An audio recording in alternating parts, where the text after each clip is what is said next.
So that's K-means clustering. So what I want to do is I want to show you an example of a project where I used this actually very recently.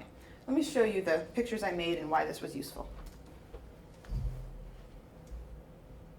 So this was a project where I was collaborating with a psychology professor at Wellesley who's doing a project with elementary schools in South Carolina. In South Carolina, it turns out that it's legal to offer single-sex classrooms, single-sex education for elementary school students. So what we're interested in is whether the students in those single-sex elementary school classrooms differ in terms of their educational and social and psychological outcomes from students in co-ed classrooms. And so what we've been invited to do, and this is an ongoing project, what we've been invited to do is randomize which kids end up in the single-sex classrooms and which kids end up in the co-ed classrooms. The thing is that the sample sizes are pretty small. So for example, for boys going into the 4th grade in this school, we might only have, say, 25 boys whose parents have even requested single-sex classrooms. And maybe we have, I don't know, 20 or so spots in the single-sex classroom. So 5 of those boys are going to be randomized out into co-ed. So how are we going to do that? We could just put all the boys' names in a hat and draw 20 for single-sex, the rest can go to co-ed. We could do that. The problem is that because the sample size is so small, it's very likely that that method would lead to random differences between the 20 in the single-sex and the 5 in the co-ed. So for example, we could easily just by coincidence, by randomness, by chance, draw out the 5 kids with the highest test scores and end up putting them in co-ed and everyone else in single sex. And then it wouldn't be a fair comparison. Even though we randomized, when you have a very small sample size like that, it's not unlikely that you'll get, by chance, one of the less practically useful randomizations.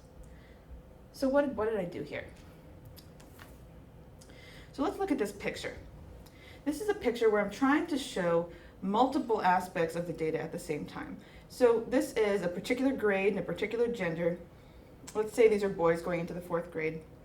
What you see on the x-axis is their reading scores on a test they took this past spring.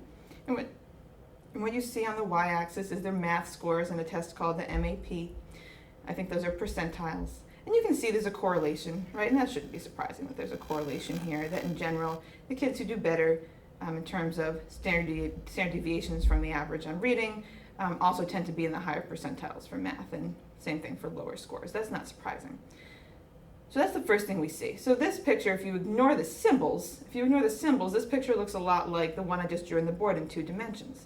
The thing is that here there are also additional dimensions that I tried to show graphically, and you know how to do this in R at this point. If you look closely at the points, some of them are in blue, some of them are in black, and one of them is in red. Those colors correspond to the teacher's report from the previous year about the student's behavior. So the blue points are the kids who are especially well behaved, the black points are the kids with average behavior, and the red point is a child with poor behavior. Similarly, if you look, you can see there are X's and O's. The X's correspond to kids who are eligible for free or reduced lunch, and the O's correspond to kids who are not eligible for free or reduced lunch. And so if we look at this plot and we try to find groups of points such that the points are similar to each other but also similarly located in terms of math and reading, those are going to be children who are similar to each other. And in fact, I can add even more variables to this if I want. What I've done here is I put blue circles around the points corresponding to children who are in the gifted education program, and I put red circles around the kids who are in special education programs. And so here's one more variable that we're able to, or 2 more variables that we're able to show this way. And so the game that I want to play is I want to find clusters, find groups of these points such that within each cluster, within each group, the kids are homogeneous, the kids are similar to each other.